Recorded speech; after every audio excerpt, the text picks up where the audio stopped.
மத்தவங்கள நம்பி ஏமாறாம சொந்த புத்திய வச்சு வேலைய முடிக்கணும். ஒரு குரங்கு ஆத்தங்கரையோரம் நாவல் மரத்துல ஜாலியா இருந்துச்சு.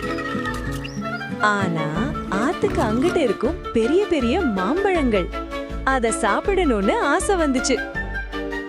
ஆனா ஒரு ப்ராப்ளம், ஆத்துல ஒரு பெரிய முதலை இருக்கு. முதலை சொன்னது, என் முதுகலை ஏறிக்கோ, நான் கூட்டிட்டு போறேன்னு.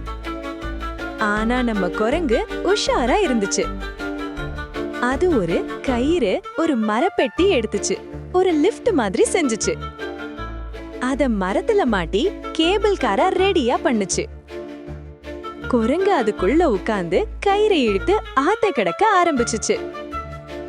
முதல்ல கீழே நின்னு வாய பொளந்துகிட்டு பாத்துக்கிட்டு இருந்துச்சு. குரங்கு ஜாலியா மாம்பழம் சாப்பிட்டுச்சு. நீங்களா இருந்தா இந்த முதலைய நம்புவீங்களா?